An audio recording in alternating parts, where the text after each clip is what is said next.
The story begins in a virtual world where people plunder and kill each other like they are playing a game of GTA. Leader of a famous known guild, known as the Knights of Glory, Master Devea, has just received word from one of his spies that a dangerous assassin named Rate has appeared. One guild member commented that it was normal to release assassins before starting a siege. However, Devea replied that this assassin was exceptionally strong, and they would have to use all their strength to stand a chance against him.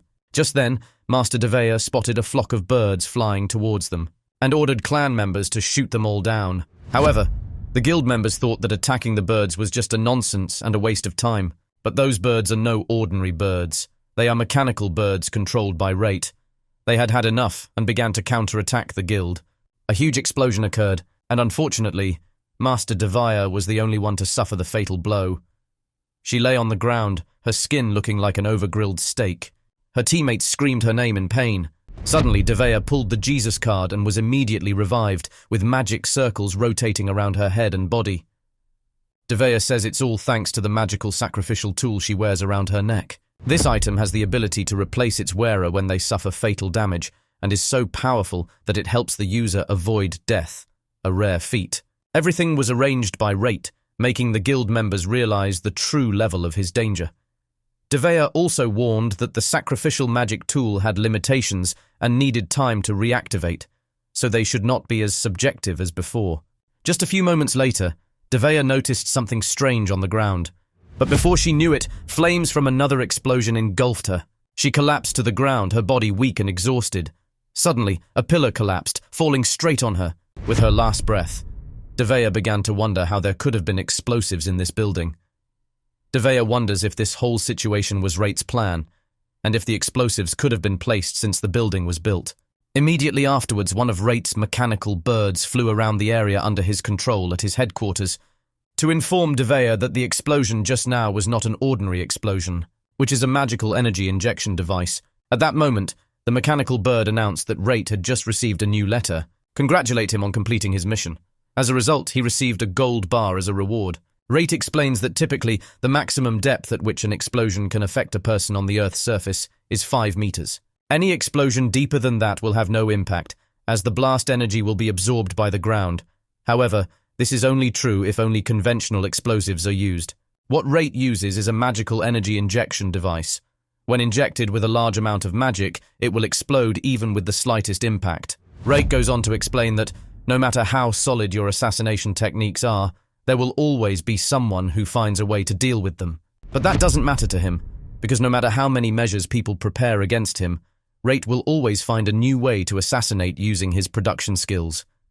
To him, that is the way things have been, are, and will be.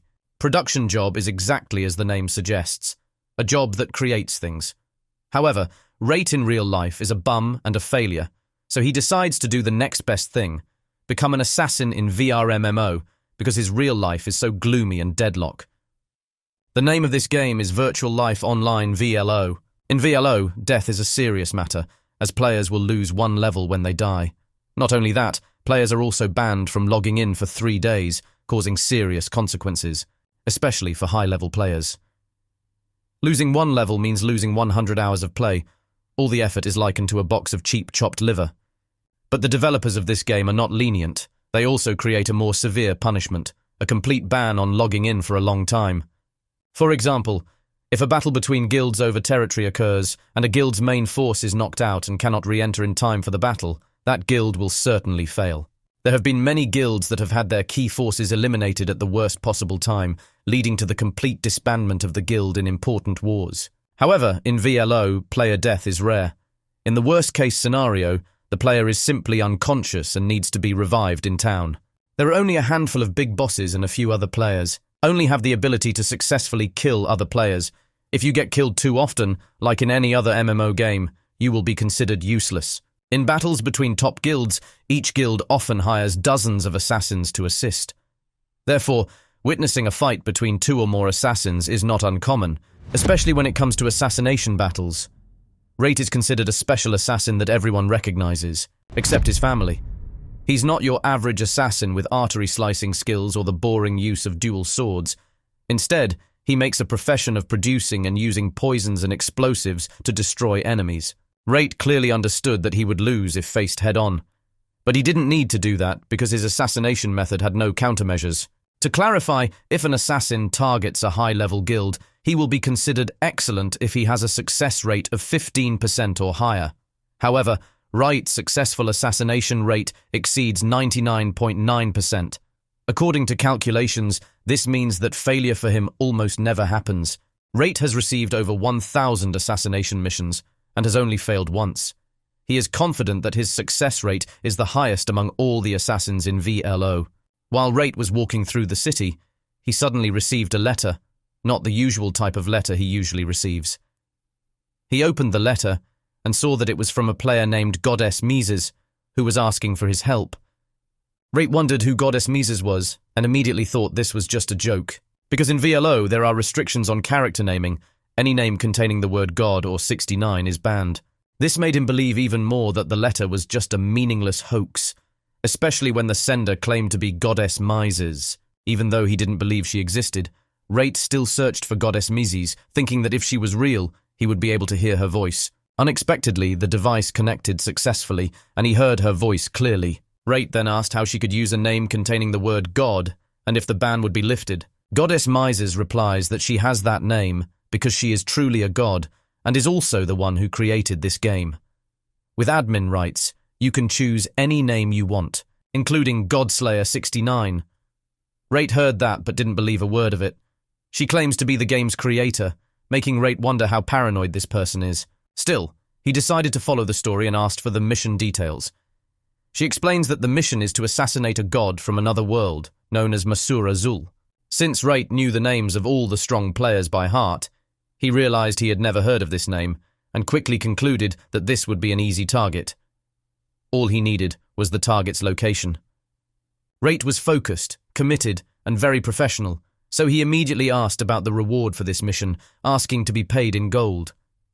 Mises agrees, and offered to pay him 1,000 tons of pure gold. Because Wright had been broke all his life, he couldn't believe it when she proposed such a large bonus. He asked her to talk seriously about the reward money. But Mises is serious about the 1,000 tons of gold reward, equivalent to 5 million yen, although she would pay the full amount on the other side of the world. Wright still doesn't believe it and wonders when she will snap out of her delusion. However, he suddenly changed his mind and decided to accept the mission with a smirk. Mises was pleased to hear this and thanked him, saying that if he had not accepted, she would have considered herself dead. Wright thought she was being a bit dramatic, since this was just a game. However, Mises insists that this is no ordinary game. At that moment, Wright discovered that the teleportation stone was suddenly activated. This is strange, because the teleport stone never activates on its own. As the magic enveloped his body, Mises reminded him that she had no chance to explain what was going on, so she would send the target to him immediately. During chaos, Wright requires preparation time, as he is very poor in close combat and needs information about the target to prepare countermeasures. However, Mises said that he could not bring any foreign items with him, making all of his plans useless. This leaves Wright completely helpless, because he will not be able to carry poison or explosives, the things he relies on for assassination. Mises also explains that the teleportation stone will take him to another world, something Wright completely does not understand. However, Goddess Mises believes that Wright is the most suitable person for this task, as his skills and knowledge will be extremely useful in the other world.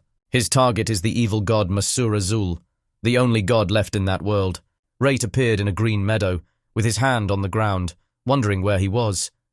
He observed a lush green forest, full of trees and animals, so decided to use GPS to determine location. However, when he opened the item box, he was surprised to find it empty. It turns out Goddess Mises wasn't joking when she said he couldn't bring any foreign items into this world. Wright began wandering in the strange forest, which looked very similar to the landscape in VLO, but the quality is too sharp and realistic for a game.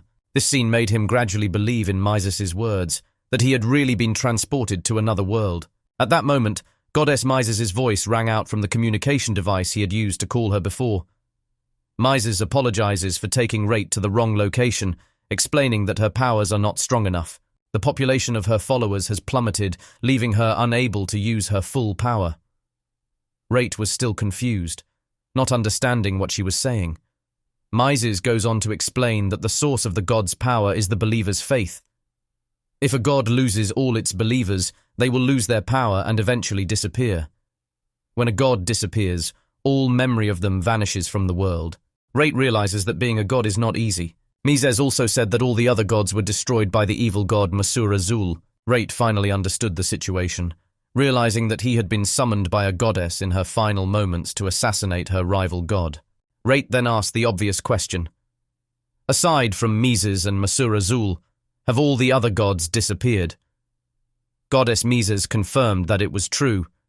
Mises also said that Moca had many disciples, and their aim was to reduce the number of followers of other gods. These disciples even killed followers of other gods or tortured them until they changed their beliefs. Suddenly, the hologram image of the goddess began to fade because she did not subscribe to the unlimited service plan and had run out of energy to maintain contact. Rate panicked and begged her not to abandon him in this scary forest, but Mises could only say fragmentary sentences due to the weak connection. Her last words were that when her strength returned, she would definitely give him the promised reward. Rate realized that he had been thrown into the wilderness like trash and now had to fend for himself alone. However, he did not regret accepting this mission because he found it quite interesting. Rate decided to take care of his safety before starting the assassination campaign. He wandered through the forest, but did not find any trace of humans. Rate recalled that although it was impossible to carry foreign items, but he can still use VLO's basic skills. He activated the enemy search skill and discovered many monsters in the forest, which he assessed as a medium threat. Rate quickly concluded that this forest was not safe. He then used magic to create pure water and realized that if he could use magic, he can also use his production skills. This makes him believe that he can live an easy life in this world. Rate realized that he needed to quickly collect items if he didn't want to become lunch for monsters. First, he needs to find metal, and after exploring the forest, he discovered some bauxite. But this isn't Minecraft, so he has to mine and craft it manually. He placed 2 fingers on the bauxite block and activated the extraction skill, getting about 500 grams of pure aluminum. Rate then used his shape-shifting skills to craft a needle from the collected aluminum. Although this needle does very little damage, but he found a way to compensate for that weakness. He bent down and pulled out a poisonous plant called death root. Take the poisonous sap from its roots and apply it to the tip of the needle, creating a makeshift weapon. However, Rate understood that this weapon would not be strong enough against high-level monsters. Rate tried to open the item box and check his status, but the system completely ignored him. The status panel does not appear, proving that this environment is completely different from the VLO game. Not only that, he also had no items, making it impossible for him to measure his strength accurately. The only way to evaluate strength is to use skills, so he activated the martial arts skill Crush Kick to destroy the tree trunk. This was a fair measure of his strength, and he realized that his offensive skills were still as strong as expected. He assumed that his stats in this world were equivalent to those in VLO. When it started to get dark, Rate decided to build a house to live in. He uses the transformation skill to make an aluminum saw, then use it to cut the tree into logs and arrange them into triangles. Even though his hands were as weak as spaghetti, he was still able to dig the foundation of the house, preparing it for construction. However, he does not build houses in the boring manual way.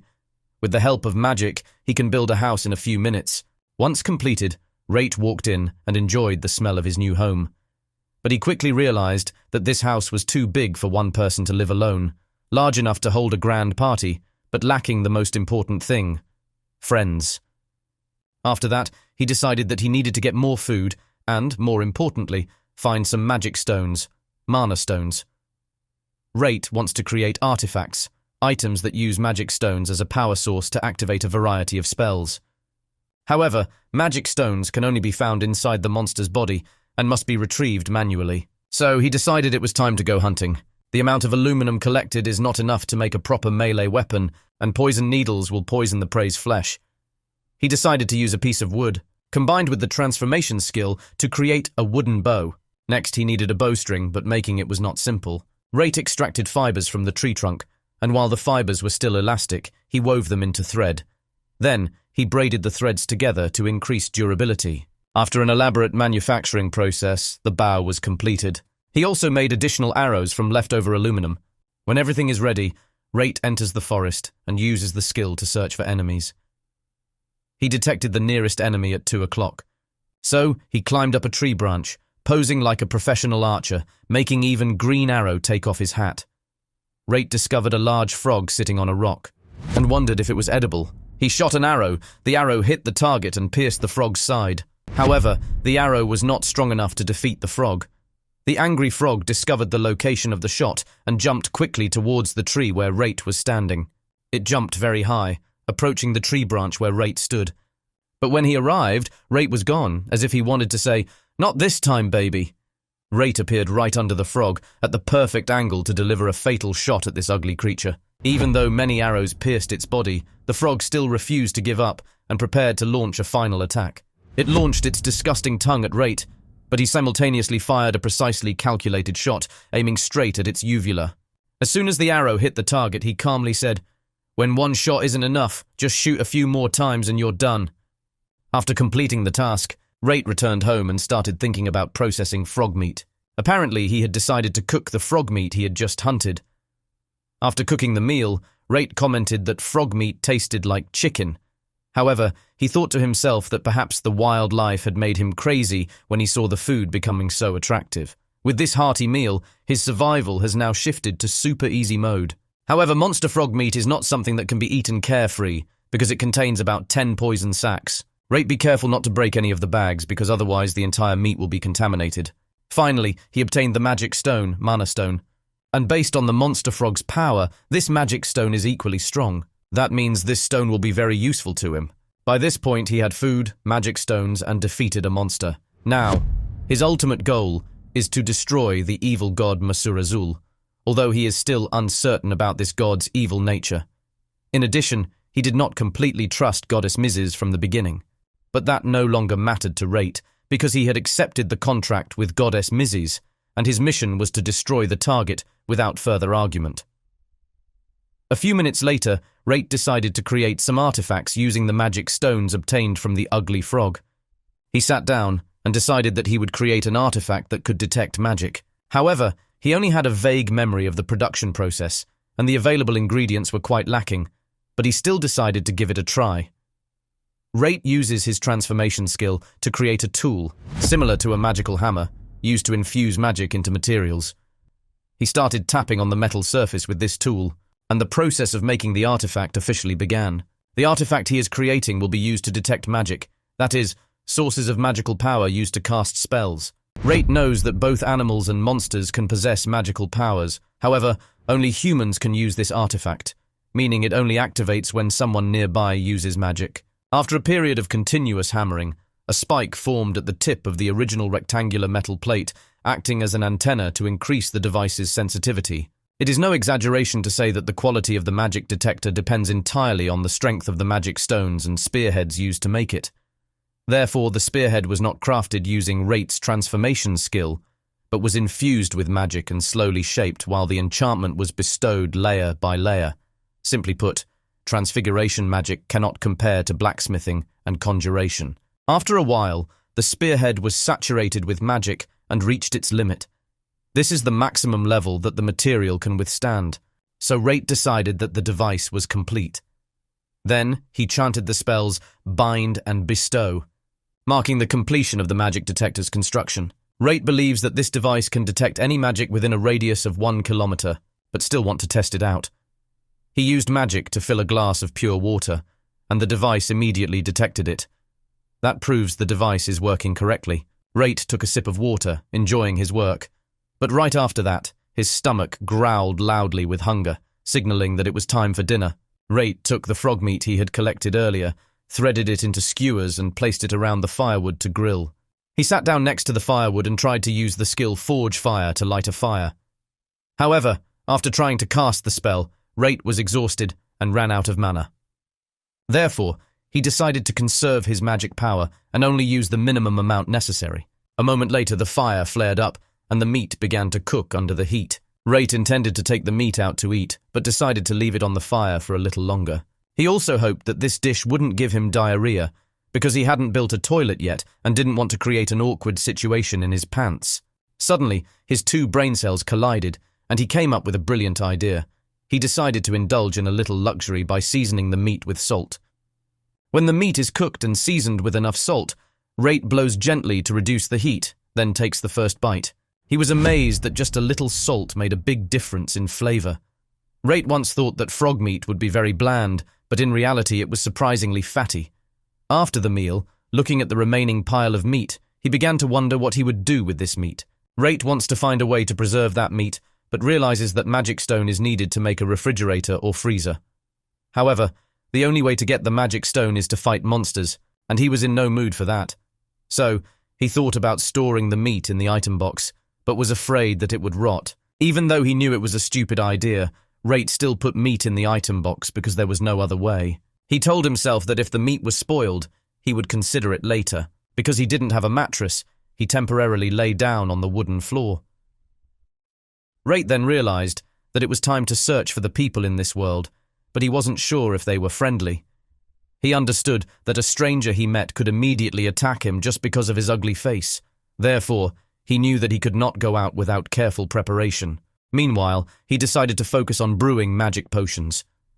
The day before, he had fought without any potions, and it was a horrifying experience that he did not want to repeat. The next morning, Rate walked out of the house with his back bent, because last night he slept on the floor, without a mattress or futon, causing his body to ache everywhere. He determined that his new mission was to find himself a mattress. After walking through the forest for a while, he accidentally found the herbs needed to prepare the medicine. Coincidentally, this plant grows very close to his house. It is a popular plant called Mias herb, which ranks among the lowest among medicinal herbs. However, if properly enchanted and mixed, it can be used to make level 2 medicine. Rate harvests all the Mias herbs he finds, and when he had gathered enough, he brought them home to begin the brewing process. First, he crushed the herbs while pouring in a bit of magic. Then, he mixed the sap with water and put it on the stove to boil. Rate waited awkwardly while the mixture boiled. Finally, after a long time, he successfully brewed a level 2 potion. Rate felt satisfied that mixing a low-level potion was so easy. The high-level potions that strong players in VLO had made were level 11 potions, and compared to them, level 2 potions were nothing, about 500 times weaker. However, even though it is a level 2 drug, it is still better than nothing. Even so, if possible, he wanted to brew a few level 4 potions, but decided to leave that for later. Rate realized that he made a mistake in not preparing a container for the medicine, so he used his transformation skill to quickly create several flasks. He filled 5 bottles with medicine, which would be of great help on the battlefield. Once finished, he walked out of the house and decided to scout the area to hunt monsters and collect magic stones. These stones will be used to create more useful artifacts. Rate uses the enemy search skill to scan the area and defeat every monster you meet on your way.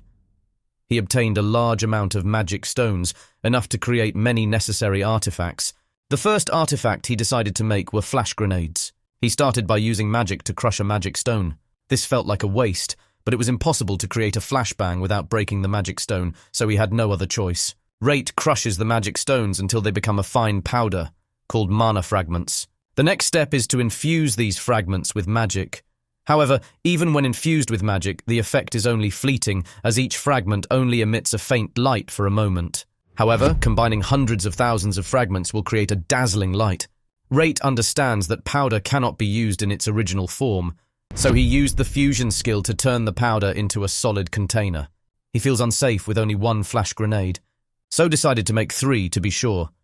He continued to grind more magic stones until the next morning. That morning, he finally finished. Even though the crafting took all night, it was still much easier than creating high-level items. Suddenly, his magic detector continuously emitted signals, confused him, since he wasn't using magic at that time. Immediately, he realized that someone was using magic nearby. Rate then took the magic detector and bow and ran quickly towards the place where the magic was felt. He didn't know who was using magic, whether it was friend or foe, but he still had to check. However, there's a high chance it's not you. The magic detector points out the direction with the strongest magic source, and Rate followed the instructions closely, using stealth support skills to hide himself. At that moment he heard screaming, telling someone to run away from the area because of danger. Rate relied on this voice to determine the exact location and continued to get closer. He hid on a tree branch, observing an ugly bear monster threatening a father and his children. Rate also noticed an injured man lying on the ground and an extremely beautiful but scared teenage girl worriedly asking about the man's condition. This man does not appear to be a warrior, and to make matters worse, the knight who was trying to protect them had also been seriously injured in the shoulder. The wound showed signs of poisoning. Rate realized that if they did not act immediately, they would die within 5 minutes. Deciding to save them, he gathered information quickly, before landing on the scene in a cool Batman-style pose. The bear roared when it saw his scary face, but Rate didn't mind at all. He threw flash grenades, amidst a dazzling light, creating the perfect opportunity to deliver a stunning blow. Immediately after that, he shot out previously prepared poisoned needles. However, Rate quickly realized that this monster might have a higher rank than the ones he had faced before. Therefore, poisoned needles alone are definitely not enough to defeat it. In this situation, Rate decided to increase the dose of poison and converted the poison needle into a poisoned arrow. He put the arrow on the bow, aiming straight at the bear. At the same time, he told the girl not to move if she did not want to complete this task herself. Rate shot an arrow, piercing the bear's back, causing it to go crazy and focus all its attention on him. The bear turned into Mike Tyson and began throwing strong punches at Rate. However, Rate skillfully dodged all of its attacks. He waited patiently and his plan was almost completed. The poison on the arrow is a mixture of 3 different types of Enu magic. The first is the neurotoxin extracted from Deathroot, which is reputed to be the most toxic of the 3. The second type is hemorrhagic poison, created from poisonous mushrooms, to ensure the killing of monsters that are immune to neurotoxin. As the bear prepared to make Rate a late lunch, it suddenly froze and stopped attacking. Rate walked majestically past the bear, leaving behind the completely paralyzed monster. Rate shows off his skills in Power Rangers style. It's all thanks to the third poison, a paralytic poison extracted from the venom sac of the monster frog he killed earlier. This type of venom paralyzes the victim, allowing time for other poisons to take effect. It also inhibits brain activity, reducing the monster's pain, keeping it unaware of its condition until moments before death. Thanks to that, it will not struggle in despair, because death is inevitable. When the survivors regained their sight after the light from the flash grenade, they were surprised to see the bear lying on the ground, while a stranger, thin but mysterious, stood there with a look of victory. They wondered who this stranger was. The wounded soldier hesitantly asked Rate if he was the one who killed the bear. Rate nodded, confirming that he was the one who took it down. He also commented that since the soldier could still move, the bear's poison was probably very slow. However, the deep cut on the soldier's chest looked extremely serious, and he predicted that the victim would die of blood loss before the poison could reach the heart. Rate moved closer to give first aid, but the soldier stopped him, saying that although Rate had saved their lives, he could not allow him to go any further. Rate said that he did not care if they stopped him, and reminded that the injured man on the ground would die if they did nothing. While speaking, Rate called the injured man "old man," making the soldier angry, and said that the injured man was a very important person. Rate replied that if that person was so important, it would be even worse to let him die. The soldier understood Rate's logic and realized that he had no choice but to accept help from this stranger. In the end, the soldier agreed to let Rate help, although Rate made no guarantees, but promised that he would do his best. Rate gave the soldier a bottle of medicine and told the injured man to drink it. The soldier took the bottle of medicine, smelled it, observed it, and even tasted it to make sure the medicine was not harmful. Rate told the soldier to pick any medicine bottle at random, and promised that whichever bottle he chose, he would drink to prove that it did no harm. The soldier chose a bottle, and Rate drank it all in one gulp. This action of Rate cleared the soldier's suspicions. The beautiful teenage girl then offered to help, wanting to give to the older man. Actually, her father took the medicine. After taking the medicine, his wound immediately started to heal, and his face became more handsome, no offense. Everyone was amazed at the power of the medicine made by Rate and wondered if it was a high-level medicine. However, Rate explains that it is just a basic level 2 medicine.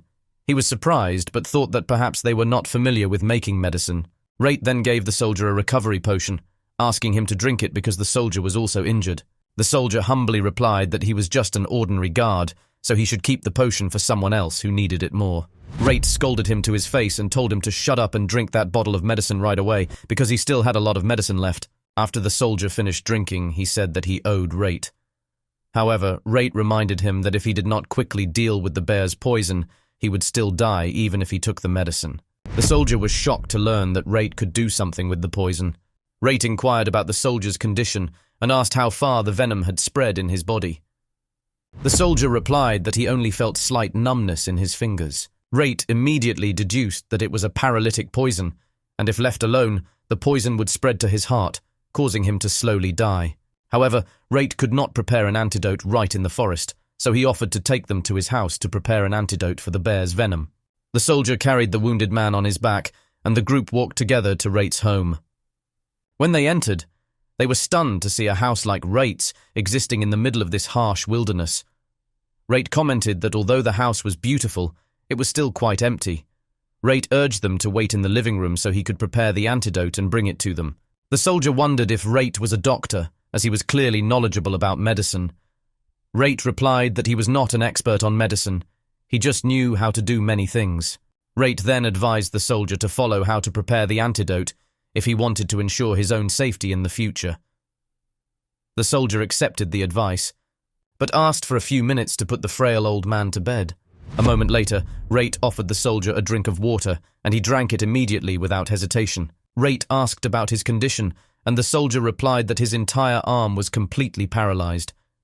He worriedly wondered if it was too late to save him. Rate reassures them that there is nothing to worry about, as they have enough time. The poison had only spread to the arm, which showed it was progressing quite slowly. Rate is confident that at his current speed, he will prepare the antidote before it is too late, although the quality of the herbs he collected was not good. But if mixed carefully, he can still overcome this problem. Rate also noted that creativity is important when using poor quality ingredients to prepare medicine. A moment later, the antidote was completed, and 2 bowls of medicine were placed in front of the soldier and the girl. The soldier drank a bowl to make sure there was no poison. As soon as he finished drinking it, his eyes widened in surprise at the effectiveness of the medicine. The feeling of numbness completely disappeared without leaving a trace. Rate then suggested that he should give the old man medicine, as his condition was more critical and would not survive without quick action. The girl quickly brought the medicine into his room and gave it to him immediately. As a result, his face became fresher and more youthful than before. Rate then said that he had finished treating the poison in the old man's body and had given first aid to the wound. He told him that if he got enough rest, he would wake up soon. Rate gave the girl another bottle of medicine and reminded her that it should only be used in emergencies. Once everyone was healed, Rate expressed his wish to talk. He wanted to know who they were and what they were doing in the area where he found them. The girl spoke up, saying she would explain their identities, but he would have to wait for her father to wake up so he could tell himself why they were in the forest. The soldier introduced himself as Goldo, royal guard of the Mythis Kingdom. The girl introduced herself as Lumia Mythis, princess of the Mythis Kingdom, and her father was Lias Mythis, the 14th king of the Mythis Kingdom. Rate was used to staying away from negotiations with people of high status, but this time he was facing a king. He is aware that he must be cautious in his actions, and pondered what the next step would be. Lumia begged Rate to keep their identities and her father's royal status a secret. Rate decided that he no longer wanted to be known by his old name, so he created a new name and introduced himself as Late, a name that sounded similar to his real name. He seemed proud of this intelligence and said that for now they should wait for the king to wake up and then decide the next step. Lumia asked Late if he planned to help them. From this question, Late realized that they needed some help. Lumia suddenly realized she had said something wrong, so she quickly covered her mouth, while Goldo looked at her with eyes full of disappointment. Late decided to talk about it later, and suggested that everyone eat something together. He was seen outside, taking out the monster frog meat he had previously stored in his inventory, and was surprised when it was still fresh, in contrast to his no-nonsense hairstyle. It turns out that the food stored in the storage box is not spoiled, but still retains its freshness. A moment later he began grilling meat over a wood fire. Princess Lumia walked up to him and curiously asked what he was doing. Late calmly replied that he was preparing to skewer the monster frog, but did not know its name. Lumia was stunned at the thought of eating a monster whose name was unknown. Late added that they were unlikely to be poisoned because he already had antidotes on hand. Lumia was impressed with his logical thinking. This surprised Late because he thought she would complain that this dish was not suitable for a princess like her. At this time, Goldo appeared and immediately became a karate master, cutting a strong wind between Late and Lumia, separating them. He warns Lumia not to fall for Late's tricks, emphasizing that he himself was once a civilian. He said that normal people don't eat monsters of unknown origin for nothing. However, Late didn't care about Goldo's words, continued eating the frog meat and commented that the pieces of fat in the meat made the dish softer and more delicious. Goldo added that they did not bring any provisions and blurted out that they were in a complicated situation. Late quickly realized it, but decided to wait for the king to wake up for formal questioning. Late once again invited Goldo to eat the meat, to test whether it was poisonous or not, because he sensed that even though he had helped them, they still did not trust him completely. Goldo accepted, and at the first bite, the gloomy life of a royal bodyguard suddenly turns into the wonderful fantasy of a bored, middle-aged man, a beautiful sunny day on the beach with a hot woman chasing him. Goldo complimented that Late's meat was delicious. Lumia then asked Goldo if she could eat Late's meat dish, meaning that the meat is cooked, not figuratively. Goldo nodded his permission, as he didn't have any problems with the dish. Lumia was about to eat, but thought again, wait, I'm a princess. She asked Late for a plate to eat. Late quickly used his transformation skills to create a disc on the spot. Both Goldo and Lumia were amazed at how Late created objects out of thin air. Lumia took a bite, and her mind began to dream like Goldo's flying helmet. However, her fantasy is quite strange. She is wearing a bikini and having a romantic time with a strange frogman. A few minutes later, Late noticed that Goldo had stopped eating, so he asked. Goldo replied that since he was a royal guard, he should not eat when food was scarce. Late made sure there was more than enough of his meat for everyone, nothing shady. Goldo immediately agreed, and explained that he felt he owed Late more than Ivy League students owed student loans. Goldo added that even in his castle, there was no meat as delicious as the one they had just eaten.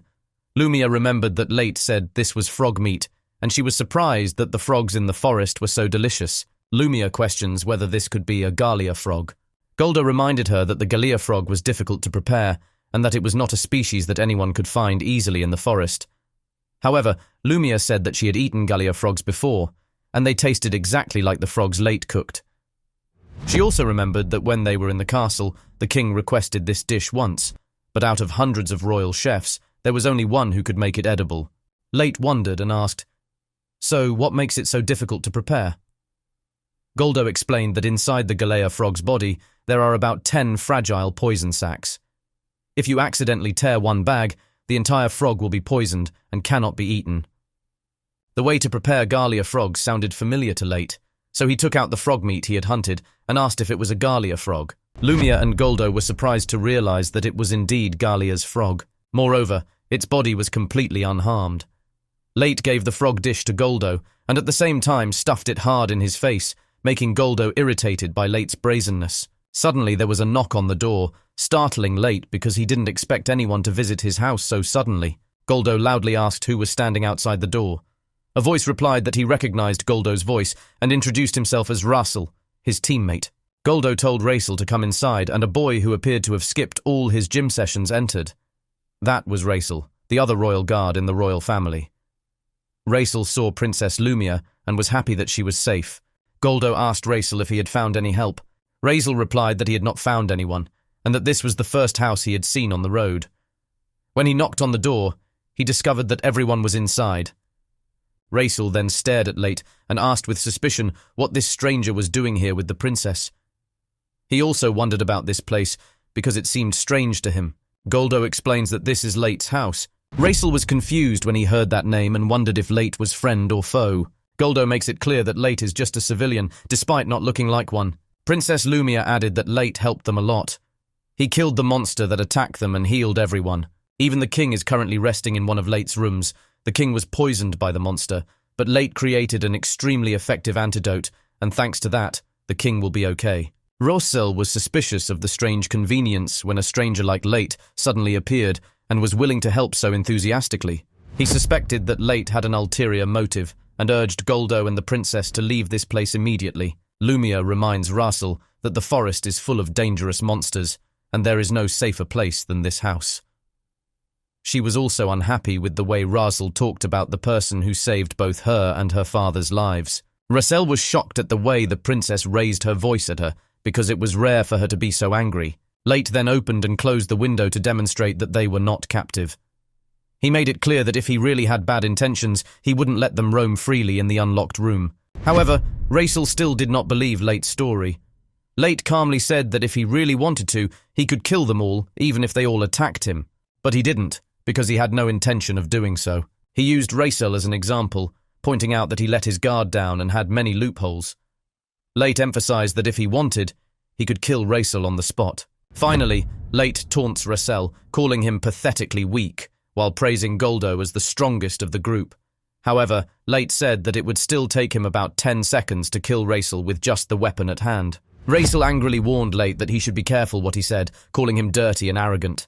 Just as Raisel was about to attack, Princess Lumia stepped into the middle, telling them both to shut up, especially Raisel, because she was unhappy with the way he treated Late, the person who saved their lives. Lumia ordered Goldo that if Raisel dared to disobey orders, he must behead Raisel immediately because it was an act of treason. Goldo took the order seriously, pulled out his sword and placed it on Raisel's neck. Terrified, Raisel knelt down and begged for forgiveness in front of Lumia. Late realized that Lumia is not as simple as it seems. Up until now, she acted like a normal young woman, but now she showed a scary side. Even though the matter was resolved, Late still felt hostility from Raisel, and he decided to do something to quell this feud. He asked Princess Lumia's permission to challenge Raisel to a duel, and proposed that this match would have no rules. Raisel still held hatred in his heart, vowing to make Late pay for his arrogance. However, Late realized that he stood no chance against a skilled knight in a fair fight, so he decided to play dirty. Late explains that this is not a battle to the death, but just a match for the two to understand each other better, all for the noble purpose of fighting. Actually, it didn't mean anything to Late. He just didn't want to kill the princess's bodyguard in this situation because it would be a big mistake to do so. Princess Lumia thought about Late's request and remembered that, although Raisel was not quite ready to become a true knight, he still had formidable power. Goldo agreed with the princess and emphasized that Raisel was ranked in the top 3 of their elite royal knights and should not be taken lightly. A moment later, everyone went to the backyard. Raisel reiterated to Late that he had confirmed there would be no rules for this match and just wanted to confirm that, as he really wanted a fight to vent his anger. Late replied that the rules would remain the same, and he challenged Raisel to attack him with the intention of killing. He didn't mind because he already had potions to instantly heal wounds. Then he held up the potion for Raisel to see, causing Raisel to think to himself, "What the hell is this?" Princess Lumia explains that it is a level 1 healing potion, and it works very effectively. Raisel was shocked to learn that a supposed civilian like Late possessed such a high-level drug, and begins to doubt whether Late is really a civilian. Goldo commented that he also suspected Late was more than just a common civilian, as the potions he possessed were enough to keep a normal person alive and well for a lifetime. Raisel then asked Late if he was a healer, as in this world, those who brewed potions were called healers, especially since Late had also prepared the antidote. Goldo guesses that Late was once the personal physician for a kingdom, but Raisel doubted it, for it was unlikely that a kingdom would abandon a physician who possessed something as precious as a level 1 healing potion. Late found the talk about physicians very strange, for in his world such people were called alchemists. Goldo and Raisel continue to speculate that Late is a druid who fled his kingdom and fled into the forest, which Late finds absurd. However, he would rather let them think that than know the truth that he came from another world. Late coughed loudly to get both of their attention and reminded him that he didn't like them digging up his past. He also emphasized that he wanted the match to start immediately. Goldo volunteered to referee this match. A few minutes later, the match officially started. Both fighters took preparation positions and stared into each other's eyes. In Late's left hand, he already held a flashbang, and just seconds later, he threw it at Raisel to blind him and create an offensive gap. While Raisel is temporarily blinded, Late sneaks up behind him and prepares to deliver an uppercut to him. However, Raisel was still able to block the attack, despite not being able to see it. Late was impressed, and had to admit that Raisel was truly an excellent knight. Immediately afterwards, Raisel swung his sword aiming straight at Late's throat. Late understood that a true swordsman had the ability to sense the presence of enemies, and it was clear that Raisel had reached that level, even though he was only 20 years old. This explains why Raisel was able to block Late's attack. Thinking back, defeating Raisel was not too difficult for Late. All he needs to do is hide, get close enough, and then stab his opponent straight in the neck. However, Late believes that this duel is only meaningful if he wins by clearly showing the difference in strength between them. Late realizes Raisel has placed great trust in his sword, so the only way to win is to destroy that sword. He felt confident in his ability to win the match. As their swords clashed, Raisel had no choice but to acknowledge Late as a formidable opponent. But Late smiled and said he could go even further. Both of their swords stopped in a fixed position, and the duel now depended on raw power. Raisel warns Late that he cannot win with raw power alone, but Late disagrees. In just a moment, Late used his weapon to completely shatter Raisel's sword, causing Raisel to gasp in shock. Late jumped into the air with the intention of delivering the final killing blow. But suddenly Goldo shouted, "Game over!" signaling that the match had gone too far. Late held back his attack and walked away, knowing that he had defeated Raisel perfectly. Late used theft magic during the battle, a technique that should not be used in prolonged combat as it puts great strain on the human body. This time, he only suffered slight muscle pain, but if he used it against a higher-level opponent, his body would be in terrible pain. So he silently thanked that Raisel was an insignificant loser. Late looked back and saw Raisel crying because his sword was destroyed, wondering why his sword broke so easily. Late replied that he used a special technique to break the sword, but that was actually a lie. He used transmutation magic to break the sword. Goldo later admitted that he did not see Late use any special swordsmanship and did not believe that Late was strong enough to do so. Late then asked about Raisel's sword, whether it was considered a good sword or not. Goldo replied that it was a masterpiece, forged by a master blacksmith, and Raisel received the sword after being promoted to Royal Knight. After hearing this, Late felt regret for destroying the sword and suggest revision, but when Late picked up a piece of the sword, Raisel became angry and snatched it from his hand. However, Raisel still acted foolishly by holding the blade with his bare hand, injuring his finger. Apparently, Raisel still held a grudge and left, but Princess Lumia ordered him to stop, asked him if he felt ashamed for behaving like a coward. The princess scolded Raisel for not only insulting Late earlier, but the way he behaved after losing the battle was also an insult to the whole kingdom. Afterwards, Princess Lumia bowed her head and apologized to Late, accepting responsibility for Raisel's foolish behavior. Goldo advised the princess not to bow her head for too long and reminded her of her royal position. Lumia then asked Goldo about a suitable punishment for Raisel's shameful behavior. Goldo replied that Raisel had repeatedly disobeyed orders and that his actions were a disgrace to the kingdom, so the death penalty could not be avoided. Hearing that, Lumia opened her eyes wide in shock, just as Late had predicted. Since Lumia was only 15 years old, she did not want to have to execute someone she had known for a long time. Instead, Lumia proposed finding a punishment other than death, but Goldo reminded that according to the kingdom's laws, a knight who dishonored the honor of the royal knighthood would face the death penalty. Even Raisel agreed and accepted his fate. Suddenly, Late attracted everyone's attention and said there was no need to kill anyone. He secretly thought that this rule was too strict, because if the death penalty was applied to rude speech, the Earth's population would have been wiped out long ago. He understood that the knighthood was responsible for protecting the royal family, so there was a reason for this strictness. However, Late sensed that Princess Lumia did not really want to execute Raisel. At the same time, the king waking up and discovering that a royal knight has been executed could have a negative impact on the upcoming negotiations. Although Late has no obligation to protect Raisel, but he thought that protecting Raisel might be of some benefit. He emphasized that he was the one who suffered harm, but he did not care about what happened. Goldo said that this matter was much more serious, as it involved the Royal Knight Order. He placed his hand on his chest and recounted how the Royal Knight Order was established to protect the royal family. He also explains that dishonoring the honor of the knightly order is tantamount to insulting the royal family, and this is why the order has such strict rules. Late immediately understood that it was a matter of honor and prestige. He later told Goldo that the only people who witnessed Raisel's cowardly and useless actions were Lumia and him. So if all three of them kept quiet, no one else would know about this incident. Lumia and Late agreed that they would keep everything secret, avoiding anyone knowing about this incident. Goldo pondered for a moment, then proposed to the princess to entrust Raisel's life to him and Late. He explained that the Royal Knight Order had an exception that allowed the punishment to be postponed if the prisoner was assigned a mission. Late immediately understood Goldo's logic. The execution would be delayed until the mission was completed, and if the mission never ended, then the punishment would never be carried out. However, to do this, the consent of both the victim and the accused is needed. After the exception conditions have been passed, Goldo will decide on the details of the mission at his discretion. Raisel then bowed his head in shame and thanked him. Goldo then reminded Raisel that if he did it again, he would lose his head and be placed on a platter. He also informed Late that if Late changed his mind at any time, just tell him, and he would execute Raisel immediately. Late was surprised to realize that he suddenly had the power of life and death over Raisel, when his original plan was just to show off a little power through a trial match.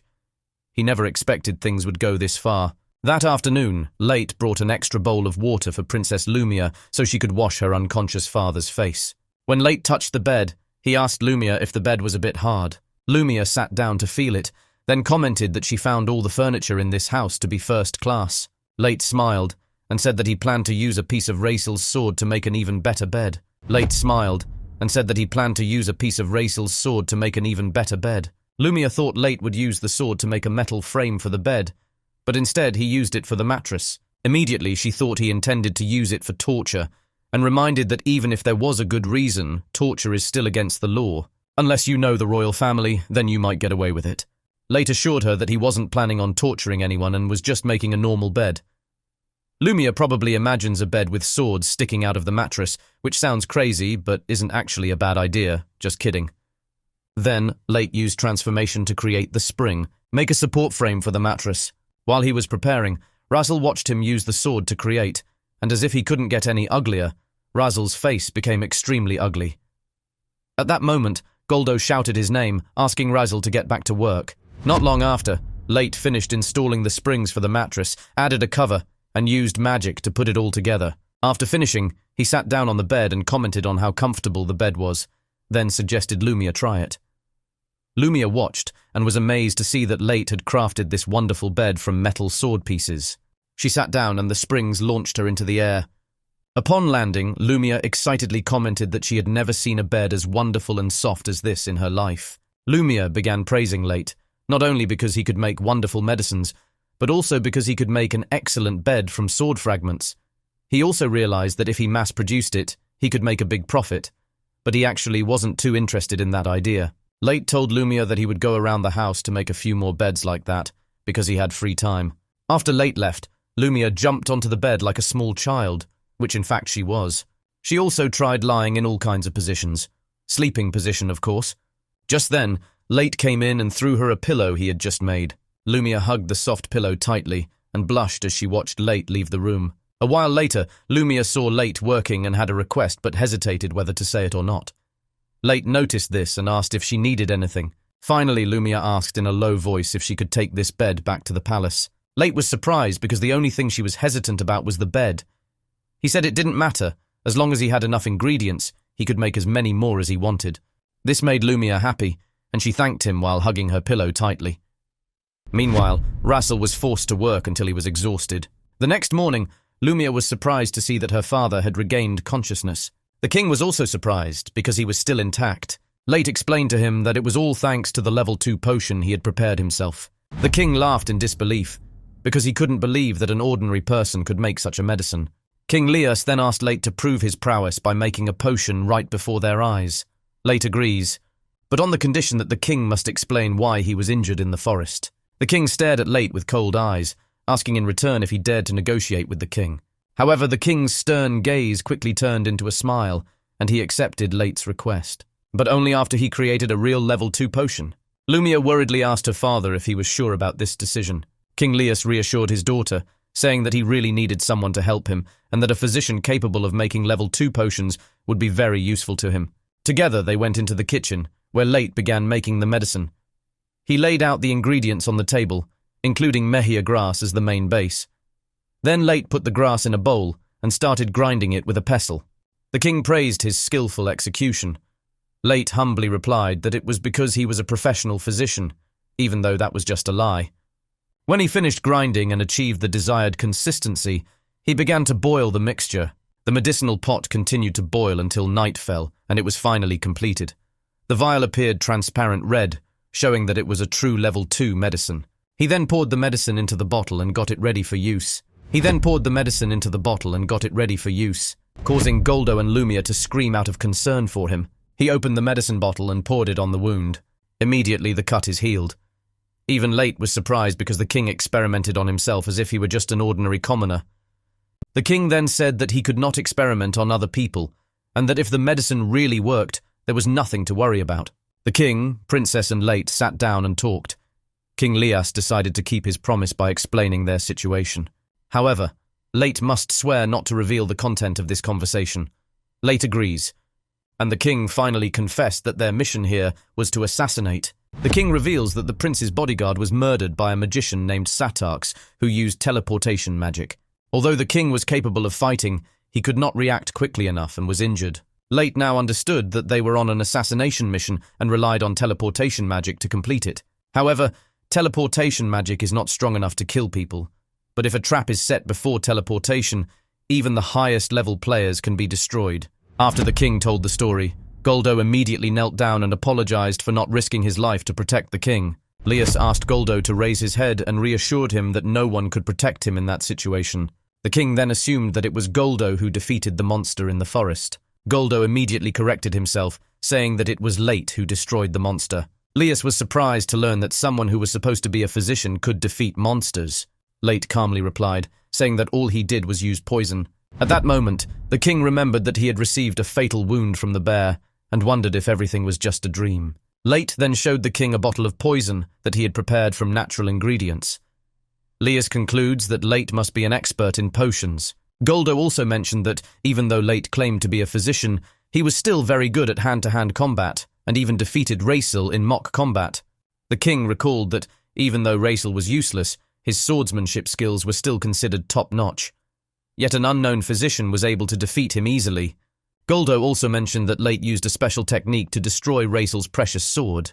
After hearing all about what Late had done, the king asked Late to help him return safely to the palace.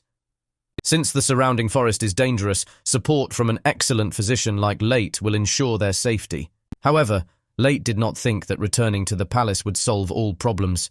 He explains that whoever summoned the monster to attack them certainly wouldn't welcome the king with a welcoming party. Satarx, the man behind the incident, is probably being executed for treason at this time.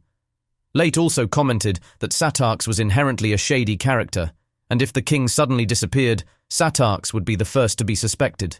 Late interrupted Lias, asking why someone as suspicious as Satarx could associate with the prince's guards.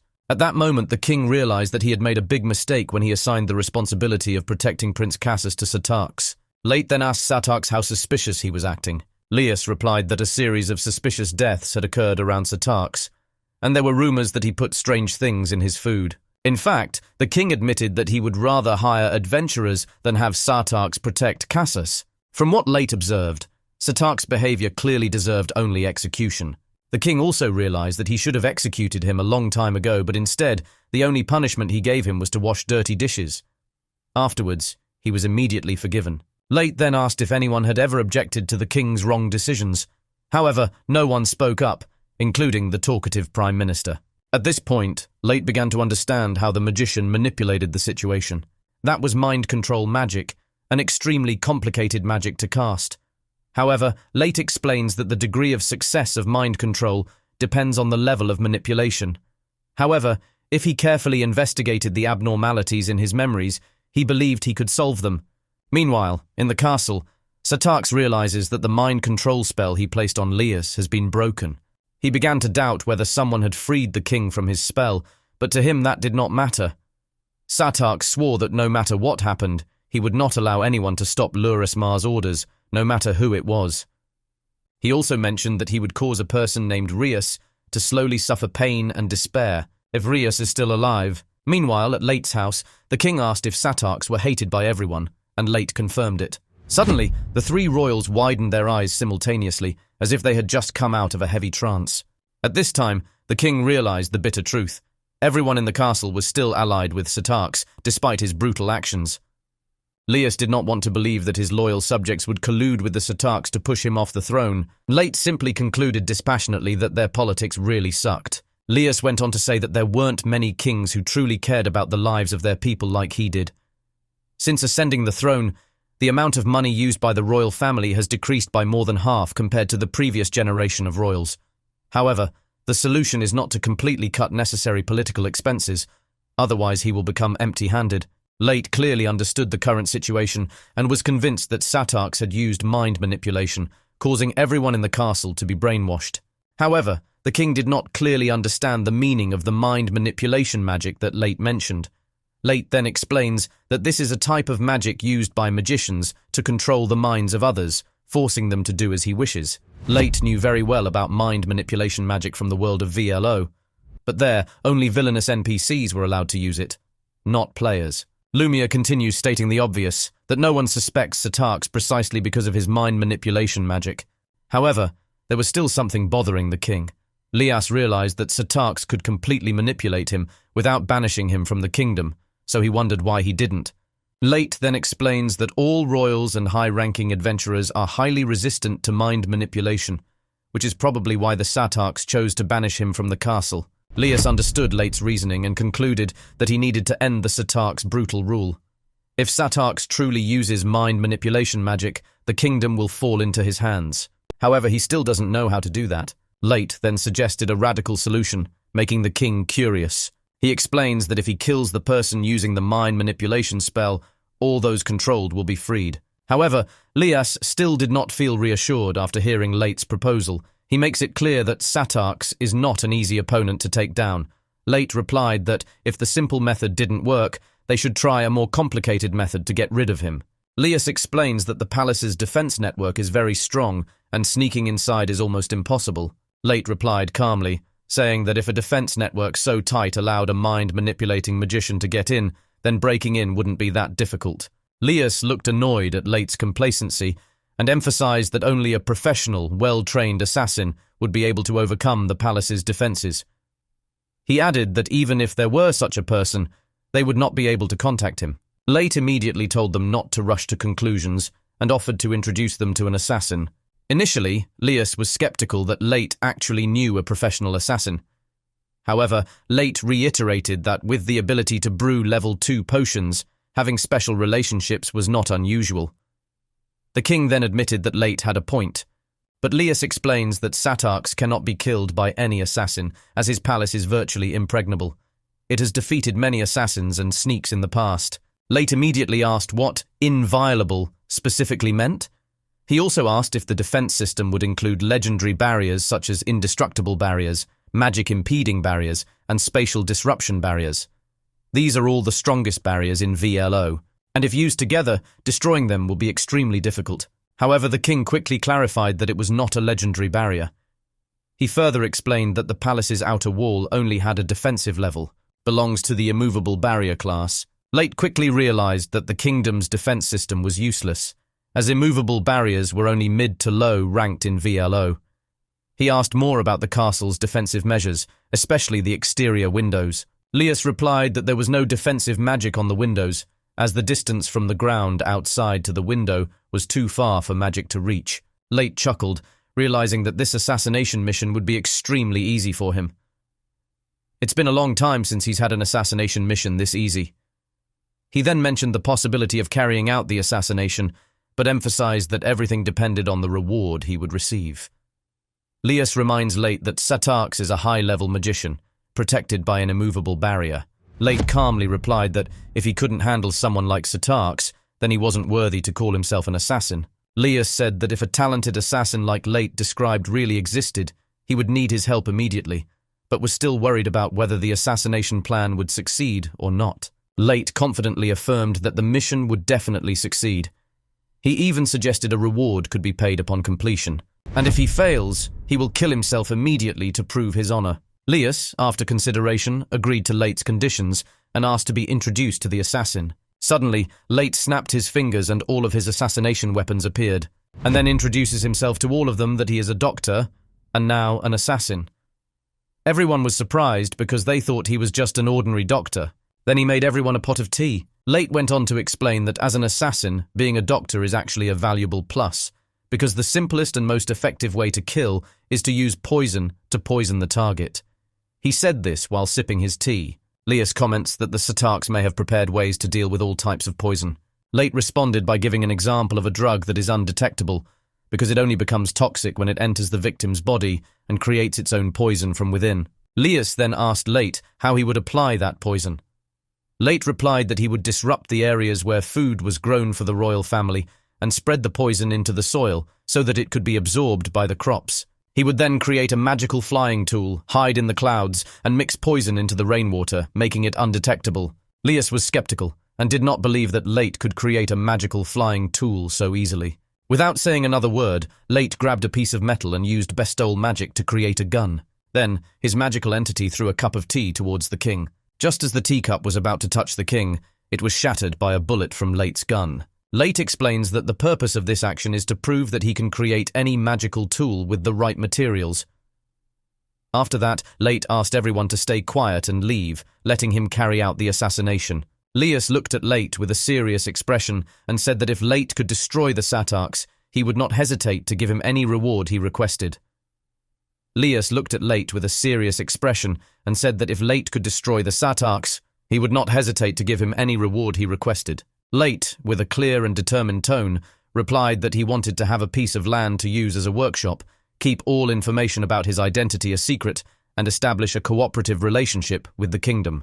Lias understood why Late wanted the land, but still did not understand the information hiding and partnership that Late mentioned. Late explains that if he were exposed as an assassin, it would cause him a lot of trouble. He also wanted to hide the fact that he had a manufacturing profession from others, except those he trusted. Regarding partnerships, he explained that it doesn't matter whose status is higher. If one party wants something, they just need to ask the other party, and the other party is free to accept or refuse without being forced. Lias recognizes that this partnership is important, but he had no choice but to accept. They shook hands, officially sealing the deal. Late's target is the wizard Satarchs, and his reward is a plot of land for a workshop, a hidden identity, and a partnership with the kingdom. Lias then asked about the estimated time to complete this assassination mission. Late replied that the poison spraying method he had proposed would take several months to be effective. Therefore, a frontal attack would be the faster option. King Lias said that he wanted to use a faster method, but still ensure there was no chance for failure. He asked if Late could do it. With a cruel smile on his face, Late replied that it completely depended on the enemy's defense level. Late then asked Lias to explain in detail the palace's defensive preparations and the magical assassination skills the Satarchs used. Lias said that he only understood the defense situation while he was in office, but it may have changed since his expulsion. Late didn't mind, and said he would investigate the more important parts himself. Meanwhile, Princess Lumia was walking through the hallway. She heard many voices coming from the living room. She walked in and saw her father just finishing explaining the kingdom's defense system. Even though the kingdom no longer belongs to Lias, he still cherishes the dream of returning to the throne. After completing the explanation, Lias asked Late if there was anything he could do. Late replied that if the information Lias provided was correct, this was one of the easiest assassination missions he had ever encountered. He also emphasized that just by using magic tools, he could handle everything. Lias was surprised to hear Late call this mission easy. Late continued saying that he would carry out the assassination using magic tools, and the king, not knowing anything about assassination, had to trust his methods. Late asked Goldo to confirm whether the royal capital was 3 hours away or not. Goldo replied that since they were near Leneralia, that was correct. Late emphasized that if he had enough materials, he could finish off the Satarchs in just one day. He requested 500 magic stones, 30 kilograms of iron, and 10 kilograms of copper, then asked Goldo if he could provide it. Goldo replied that there was a store in Leneralia that sold all the ingredients they needed.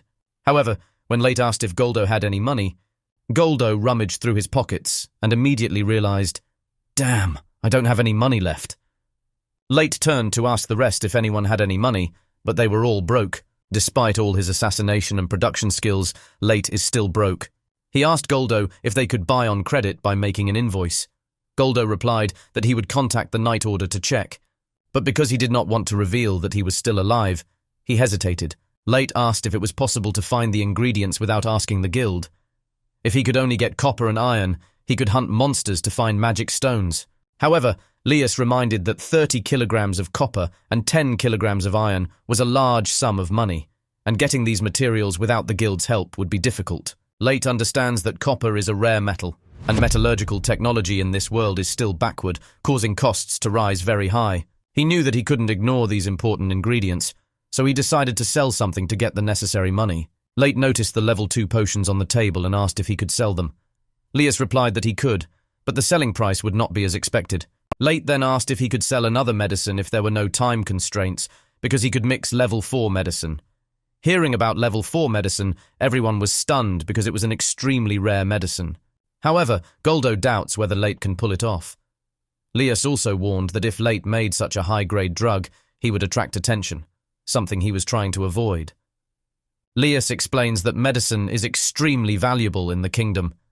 Level 2 potions were only provided to the royal family, and only one bottle could be prepared every 3 years. Level 1 drugs are even rarer, and the thought of level 4 drugs only makes it all the more surprising. Late, after listening to the advice, suggested brewing a level 0 potion, as it would still have value, but would not attract attention. Lias agreed that it was the more reasonable option. Late immediately decided to prepare a level 0 medicine. He commented that the level 0 medicine was at the same level as Lias's IQ, making everyone feel embarrassed. Next, Late poured pure water into a cauldron of level 2 medicine, making everyone worried and looking at him with puzzled expressions. Late explains that diluting a high-grade drug will cause it to downgrade to a lower-level drug. Lias replied that he understood that. But what worried them was the fact that Late had just diluted a precious potion, something the kingdom only gets every few years, into a level 0 medicine, which is widely sold on the market. Late told them to calm down, and emphasized that he could brew more level 2 medicine at any time if needed. He also reminded that saving the kingdom was much more important. Lias admitted that this was the first time he had seen medicine prepared this way, so he was quite surprised. After a while, Late finished mixing and stacking a series of level 0 potions, ready for sale. Goldo asked if he could sell drugs at night. Late was surprised and asked why he had to wait until evening to sell. Goldo explained that if he sold during the day, he would be easily detected by chivalric order. He also didn't know who could be the enemy, so he wanted to avoid risks. Late understood the situation and thought of a way for Goldo to move without being detected by the chivalric order. He uses magic to create magical disguise tools. Goldo took it and immediately transformed into an ugly middle-aged man who looked as if he had lost all will to live. Lias commented that he could no longer recognize Goldo. Late then showed Goldo his reflection, and Goldo was shocked by his incredibly ugly face. He was even more surprised to see that Late could create such a tool. Late offered to assist Goldo in bringing 500 magic stones, but Goldo said there was no need to worry, because Raisel had already taken care of it. And when Late thought Raisel couldn't get any uglier, he surpassed all expectations by using disguise tools to hide his true appearance. Late said the tool was fine, but also reminded that their voices were not changed, so they needed to be careful who they interacted with. Goldo then said he wanted to return to his normal face during negotiations, and Late explains that they only need to whisper the word terminate to end their disguise and say activate if they want to reactivate. Now Goldo and Raisel understand how to use the tool. They entered the city to sell drugs. A while later, Late realized that his house was not suitable for the production of magic tools for assassination. He decided to build a more suitable place. Late bent down to gather the ingredients he had prepared in advance. Lias appeared behind Late, saying he had something to discuss further. He asked if the magical disguise tool could transform into a specific person. Late observed Lias's observance and replied that it would take some time to perfect, but it could be done. He asked Lias what purpose he wanted to use it for, but Lias just said that he didn't need to use it right away and would need it sometime in the future. He also requested a set after the assassination mission was successful. Late agreed, but on the condition that he be paid well. At that moment, Lumia poked her head out from the window with excitement, because Maki had repaired her old clothes and now looked like new. She noticed that Late and her father seemed to be having a serious conversation, so she asked if she was bothering them. Her father replied that they had just finished their conversation, so she didn't need to worry. Then he went inside the house. With no one to bother him, Late prepared to start building his workshop. Use combination and transformation magic. Late reminded himself that his main goal was not to defeat the magician Satarx, but to destroy the evil god Masura Zul. The current assassination mission and partnership with the royal palace is just a temporary stopover. He thought that the Mises kingdom could be useful in the fight against a mysterious evil god, because the power of God depends on the believer's faith. Therefore, control of a country can bring great advantages. In short, Late just wants to keep good relations with the kingdom. A few hours later, Raisel and Goldo returned from their successful trip, carrying a large box. The king asked if they had achieved the goal of their trip. Goldo replied that they had taken 30 kilograms of iron, 10 kilograms of copper, and 500 magic stones. Late was surprised that only 2 people could carry such a heavy weight over such a long distance. He picked up the iron bar and immediately checked the quality. Although not the best, it is still good enough to be used as a crafting material. Late picked up a piece of iron, and when Goldo saw the scene, he was so shocked that his face became uglier than usual. Goldo touched Late's skinny arm and commented that, despite skipping arm day, Late was still quite strong. Meanwhile, Late comes across a medicinal herb, which Raisel picked for him, helping to support the production of potions and magical tools. This caused Late to flash a smile towards Raisel. Raisel quickly turned away as if to say, "Wait, I'm not gay." Now that we have the necessary materials to create magic tools, Late informed Goldo that he would block the doors and windows. If Goldo needs anything, he has to call from outside, Goldo whispered, asking Late if the formula for making magic tools was a secret. Late replied that it was certainly a secret, but the main reason for locking the room was because of the dangers of the manufacturing process. A tool designed to kill people is clearly not safe at all. Late also offered to monitor Raisel to make sure the idiot didn't try to break down the door and cause more trouble. Late thanked Goldo and assured him that he would handle the rest himself. He also reminded Goldo that, since they were going to the palace tomorrow, he had prepared an outdoor bath so Goldo could relax. Late doesn't want Goldo to ruin the mission, so he asks him to rest to restore his energy. Goldo was surprised to hear Late say they would carry out the mission the next morning, implying that he would use up all the ingredients before morning. Late explained that he planned to stay up all night, as his situation did not allow for any inattention. Late then uses transformation magic to complete the construction of his secret mobile store. A moment later, the magical flying tool that Late made flew into the common area of the house, surprising everyone. Raisel and Goldo immediately took stance to attack, but Late suddenly appeared. Late utters the magic word terminate, causing the tool to vanish before it can harm anyone. He apologized for accidentally letting it escape from the factory during testing, and now it's completed. Then he pointed to a huge load and asked if they could carry it, because that was the product he made that day. Late packs carefully to ensure that no matter how much it falls or collides, it won't damage anything inside. King Leus walked in neatly dressed, and from the looks he and Late exchanged, they all understood that it was time to begin the assassination mission. This was also Late's first assassination since he came to this world. He then asked if everyone still remembered the plan. Goldo begins narrating the plan, explaining that they will go to town in disguise, then wait at Wyron's hideout. When they receive a signal from the magic tool, they will perform the assassination and appear after the mission is successful. Leus told Late that after he defeated the Satarks, he would leave the rest to him. Late then reminded everyone to use disguise tools to hide their identities. After completing his disguise, Goldo realized that this time his disguise was even uglier than yesterday. Late just shrugged, saying he changed his appearance so as not to leave any impression. Late also noticed tension within the team, especially Princess Lumia. He clearly understood that if this mission failed, the Kingdom of Macy would only be a story in history books. Goldo cancelled his disguise and asked if the tool could change their gender, giving Late hope that what he was thinking was not true. Goldo explains that yesterday, when he arrived in Lenalia City, he saw wanted posters stating that the targets were 3 men and 1 woman, and that Satarks may have ordered a search for their group. He proposed changing the gender of some people in the group to reduce suspicion from people. Late understood the logic of this proposal, but he was also concerned that if the entire group were male, it would attract even more attention. Raisel then had a proposal that their group would consist of 2 men and 2 women.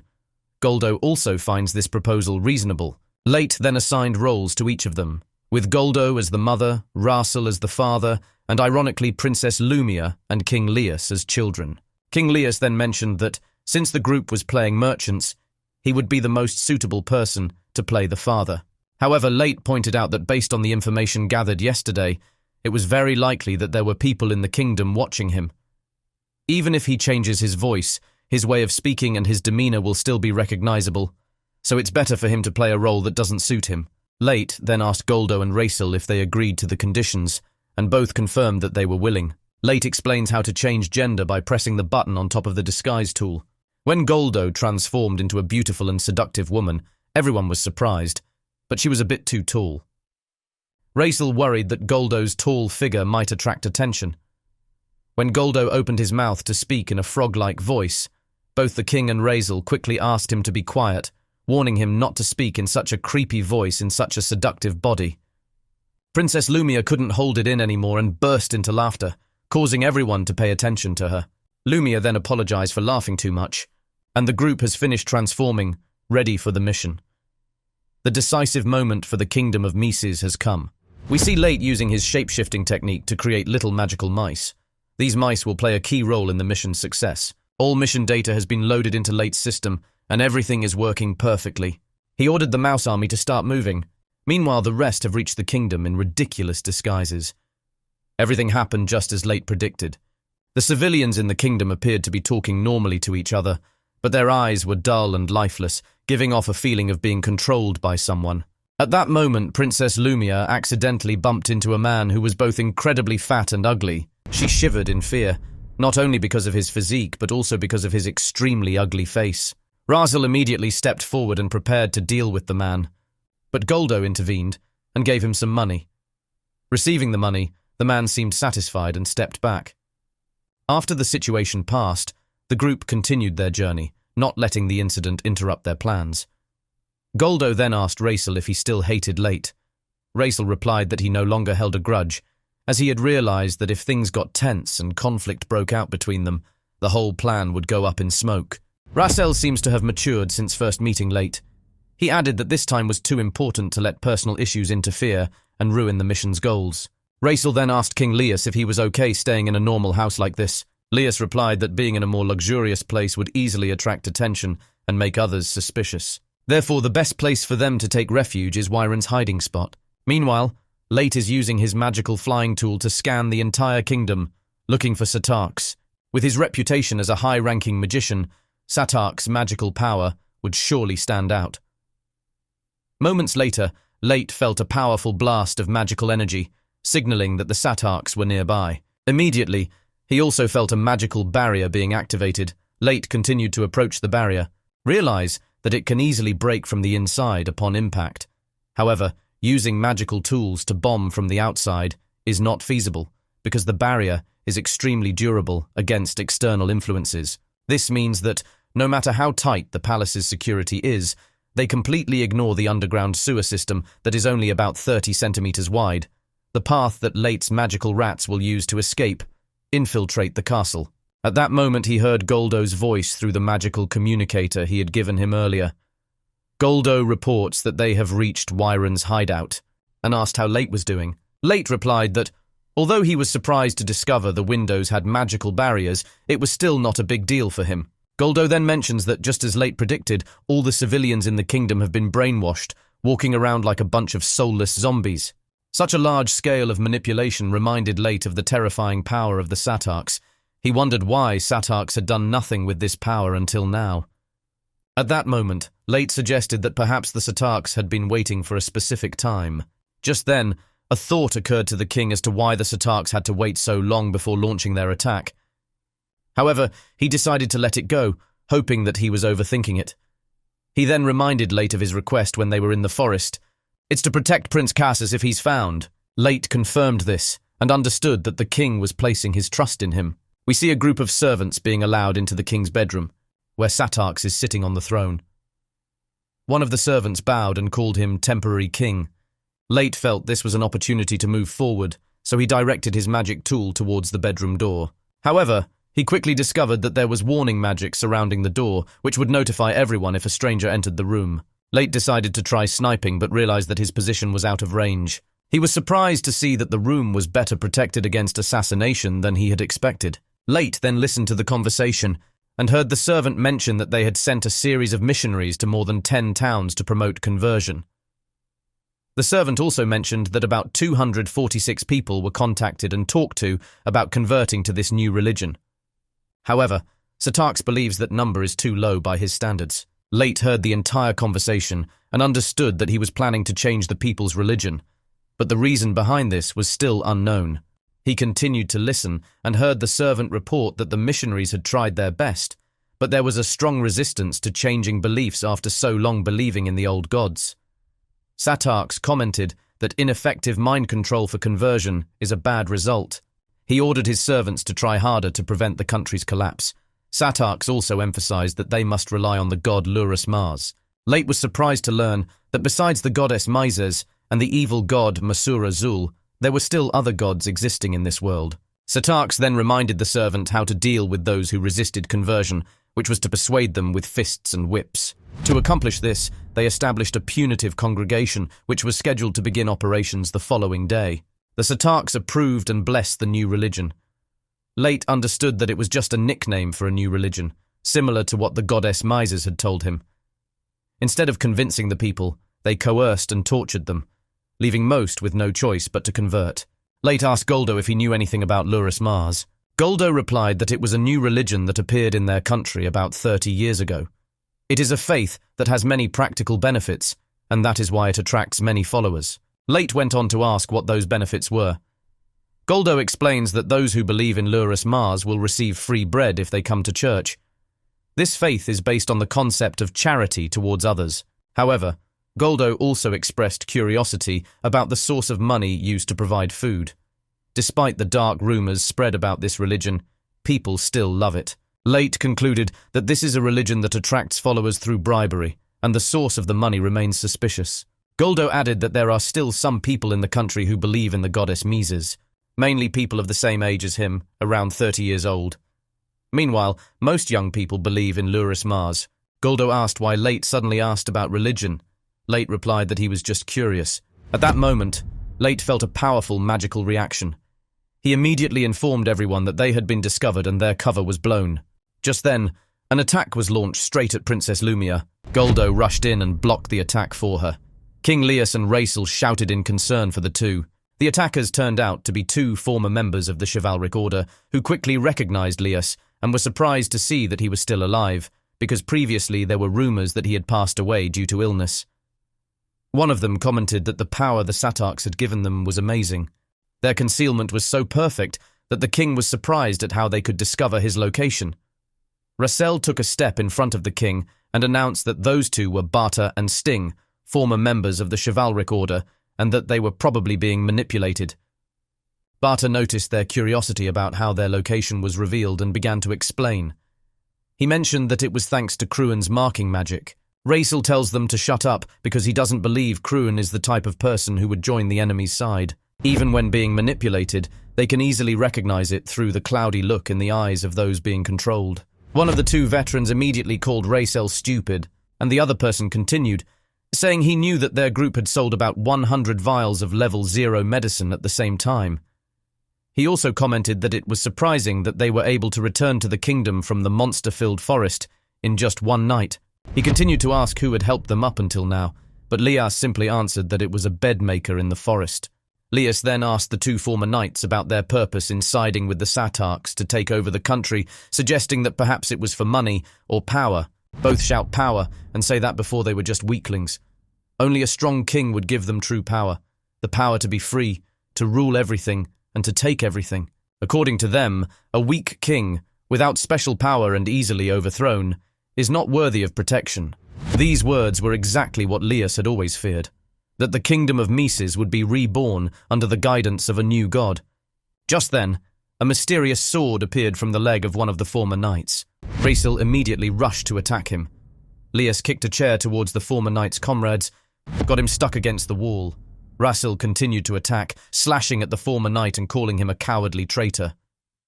At this time, Goldo and Lumia arrived and witnessed the former knights in critical condition, almost on the verge of death.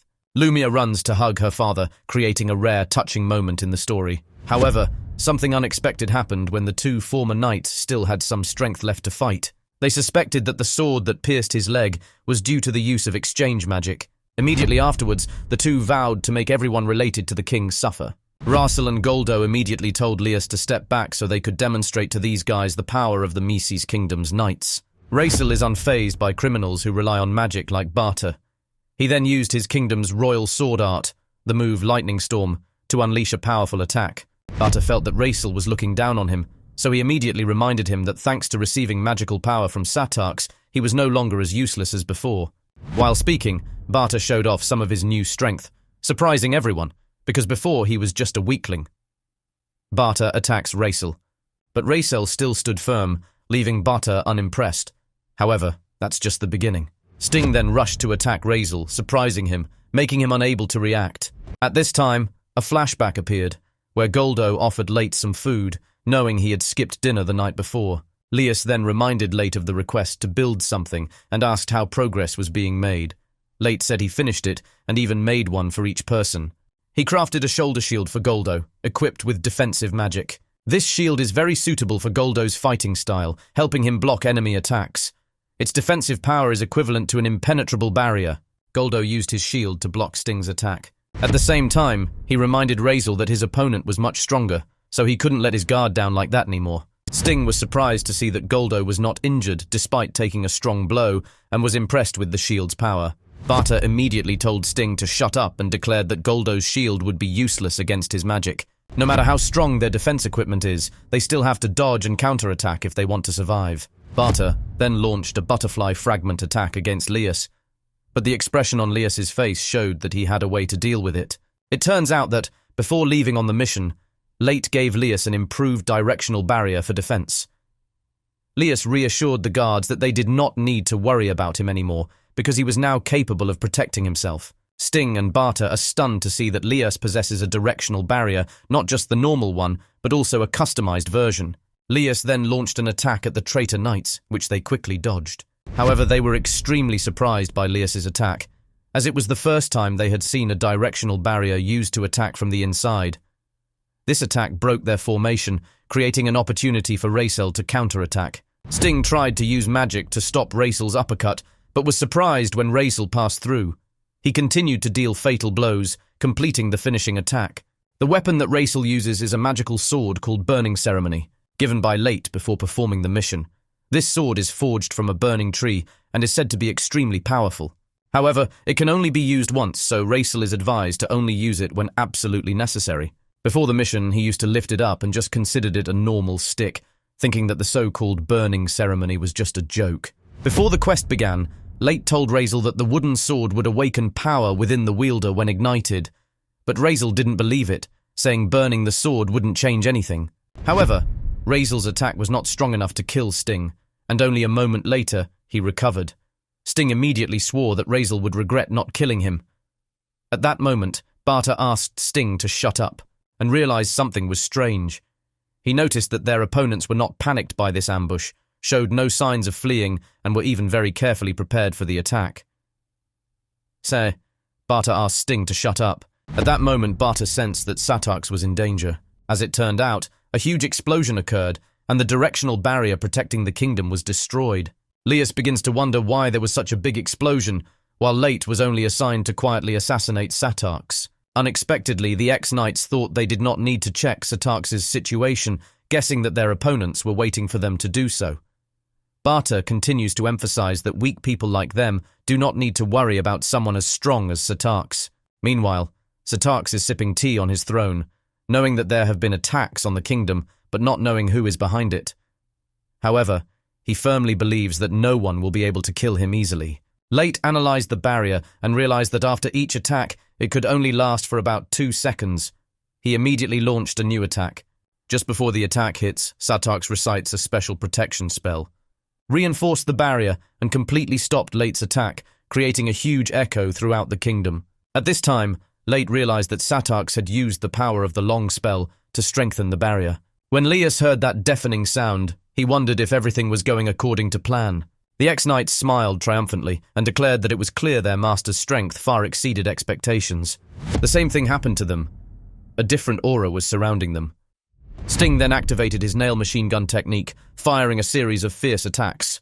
Goldo quickly realized that their strength had increased greatly compared to a few minutes ago. Sting immediately reminded him that he was no longer the weak guy he had thrown around like a sack of potatoes. Goldo accepts that, but reminds that Sting is still as careless as ever. He hit a blow to the floor that caused Sting to lose his balance and realize he was in big trouble. Immediately, Razel rushed to attack when Sting lost coordination. But suddenly, Bata appeared with a sinister smile on his disgusting face and asked Razel not to ignore him, but to spend some time with him.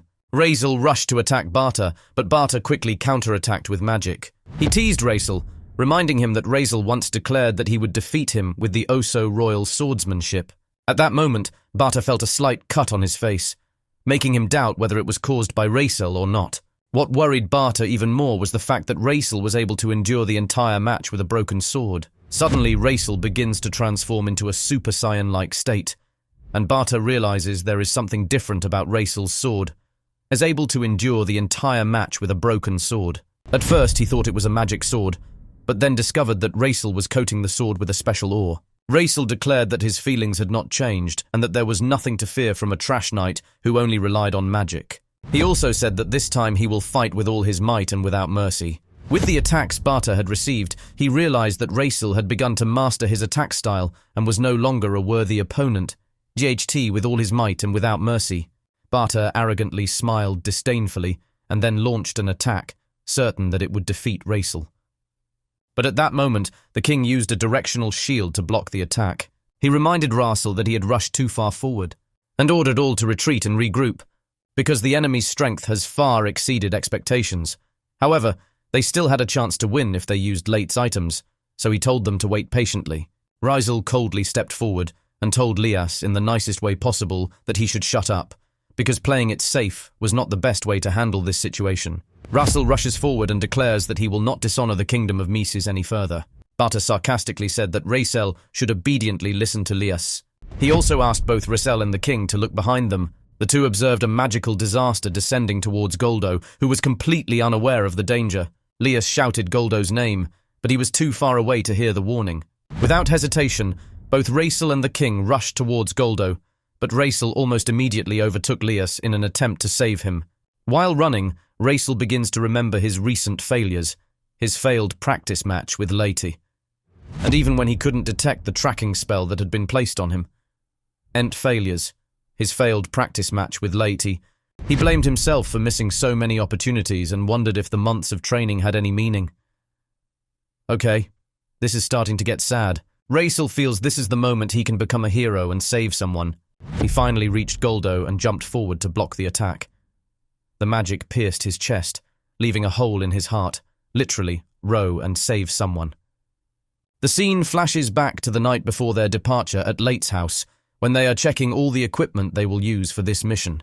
Late discovered a strange object embedded under Raisel's arm. It was a magical tracker, and it had been there all along, explaining why their location was exposed.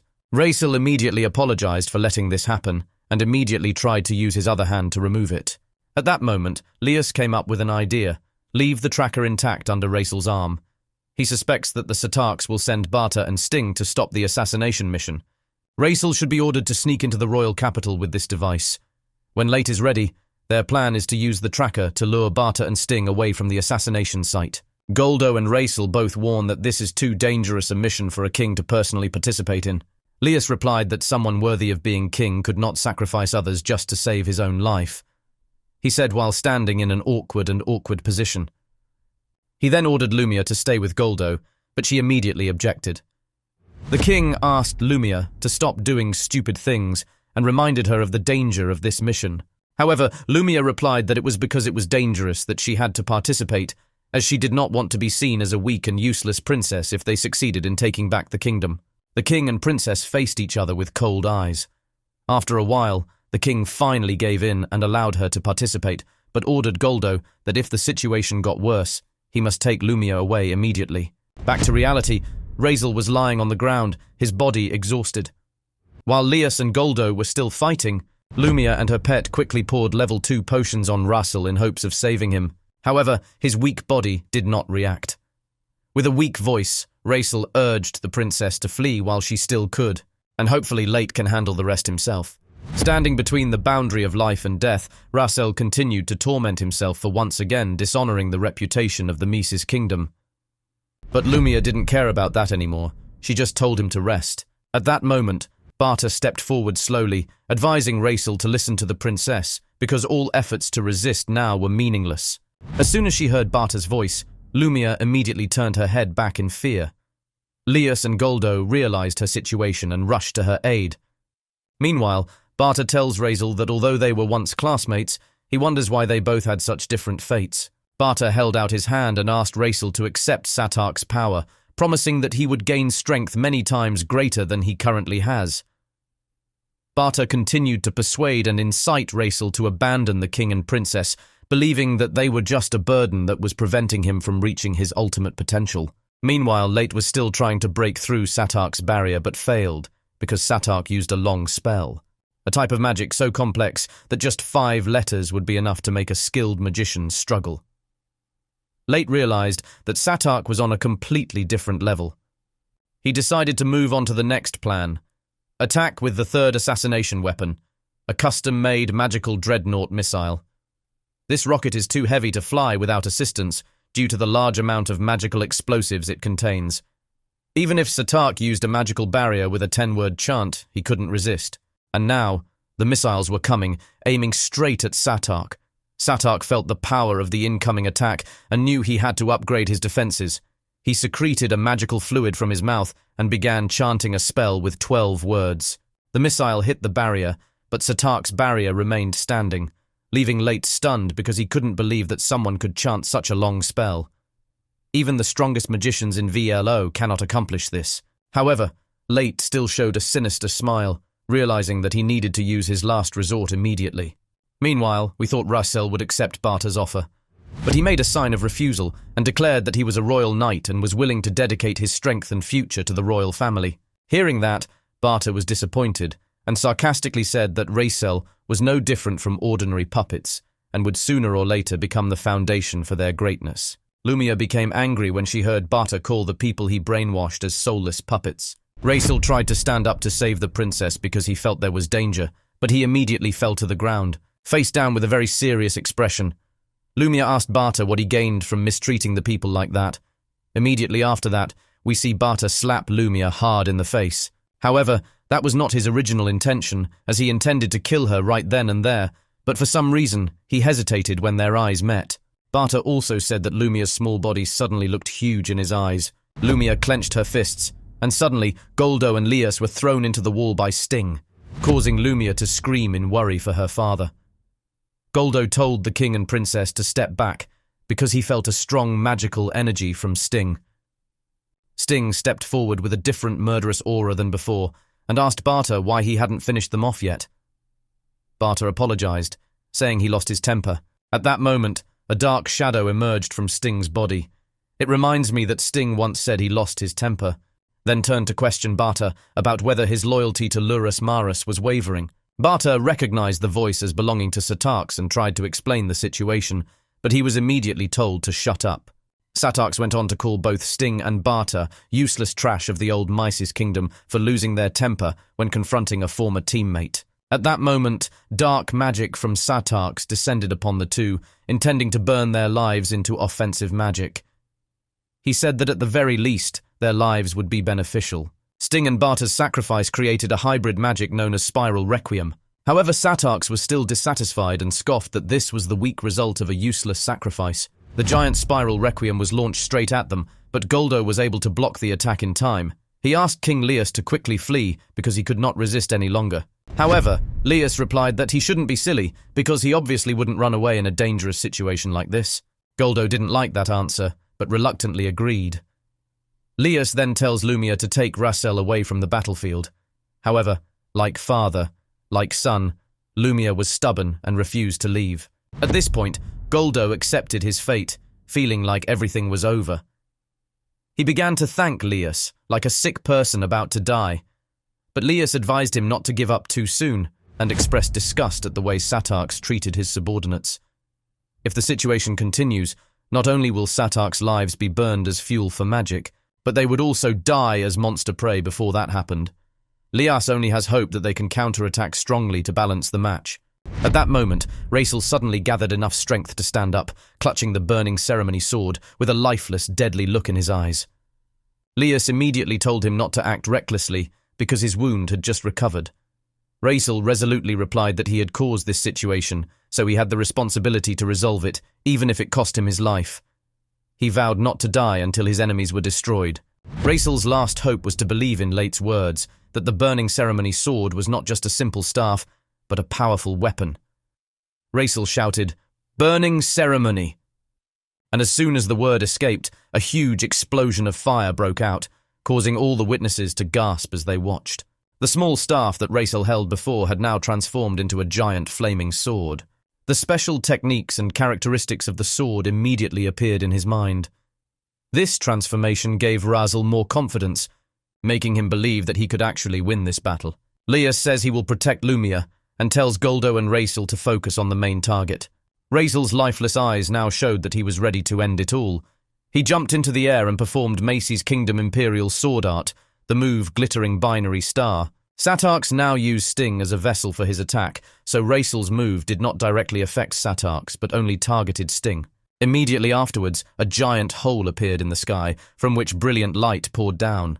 Goldo wondered if this chaotic battle was finally over. Lias commented that Raisel's magical tool was so powerful that it tore through the clouds of the sky. Lumia worries about how Late is coping on the other side.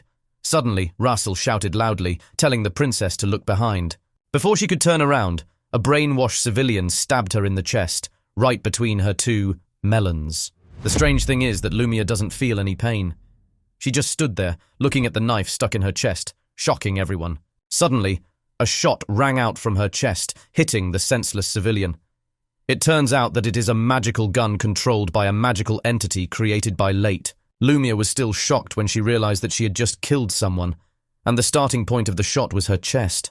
Immediately, Goldo and Lias rushed to ask if she was injured or not. She replied that she was fine, and it was all thanks to the magical entity. Specifically, the magic tool in the middle of her chest blocked the knife, preventing it from penetrating her flesh. Then Raisel's sword ran out of energy, and he suddenly realized how lucky he was to have this sword. Without it, they would all have fallen prey to monsters. Finally, he sincerely thanked Late for what he did for them. Goldo suggested that they move quickly to avoid the approaching crowds. Lias agreed, and the group immediately left. Just a few seconds after they left, a giant beam of light appeared from the palace. Going back in time a bit, Late and Satarx were facing off, exchanging words. Satarx was angry that his opponent was a difficult thorn to remove, causing him to ask Late to reveal his true identity.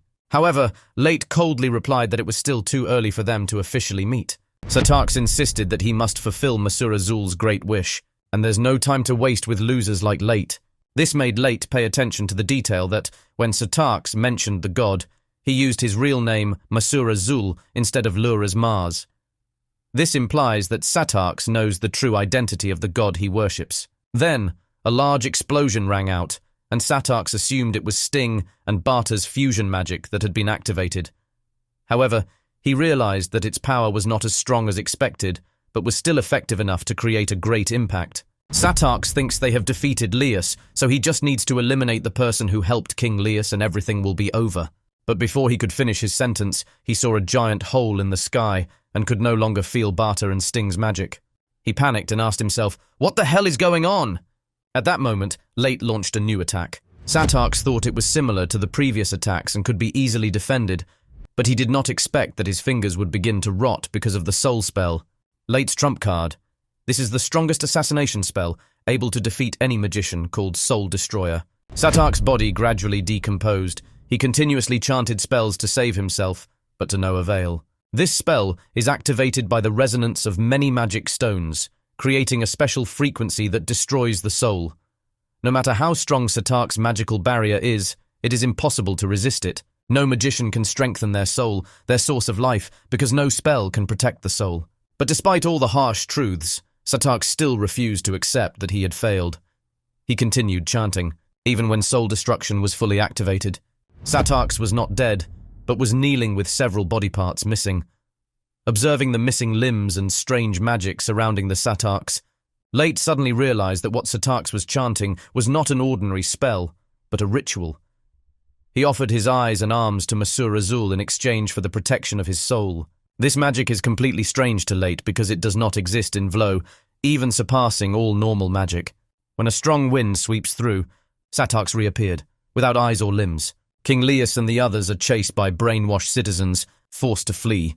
They ran until they were cornered into a dead end. When all hope seemed lost, the Mayan manipulation magic suddenly disappeared from their bodies. Lumia wondered if this was caused by Late, but no one could be sure. Soon after, they witnessed magical entities flying from the bodies of brainwashed citizens back to a gathering point in the sky. People speculate that Satarx infuses some of his magical power into his citizens to manipulate them. The giant thing in the sky was the accumulation of all the magic he had used. Late stood from afar, observing the Satarx's magical power. Has gone beyond the reach of an ordinary magician and reached the level of divinity. That giant ball of magic was a mass of energy so concentrated that it was impossible to avoid or defend against it. However, Late was still confident that he could destroy it. He calculated the speed of the mass of energy, the distance between them, the remaining weapons, and the amount of magic in his body. From there, Late concluded that in just 1 minute, everything would be decided.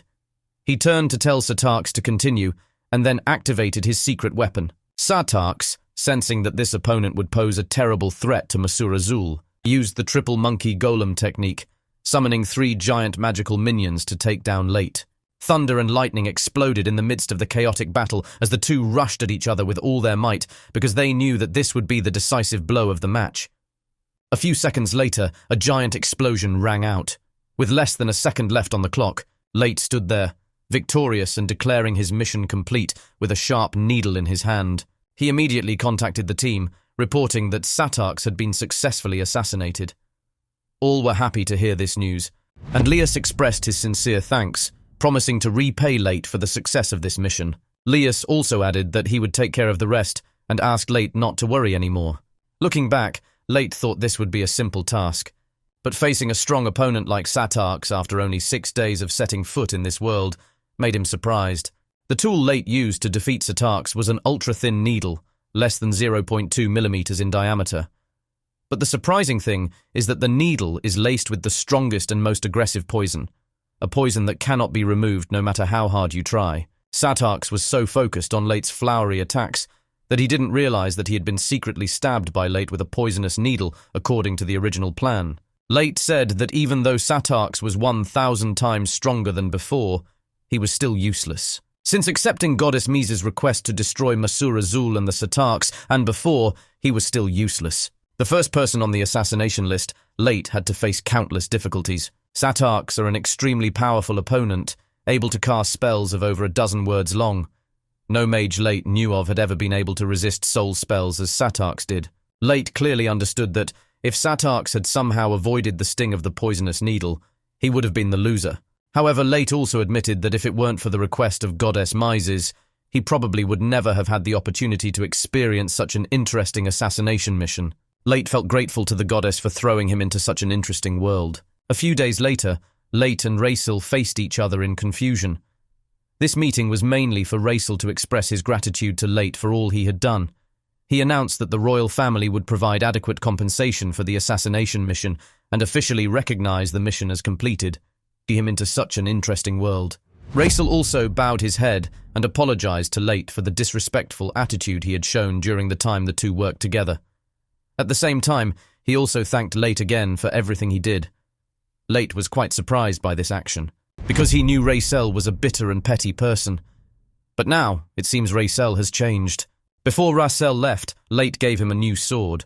When Recap pulled out his sword, he realized it was his old sword. Recap wondered how this could happen, since he had seen his sword destroyed with his own eyes. Late then explains that Maki, Lumia's magical pet, picked up a piece of material from the sword when it was broken. Based on that, Late analyzed and recreated a new sword, so Recap should actually be thanking Maki. Hearing that, Recap blushed slightly and thanked Late. Hopefully he doesn't become too romantic because of this. Late also gave everyone comfortable mattresses, because he knew that was what they were used to. Afterwards, Recap pulled the cart full of mattresses back to the royal palace.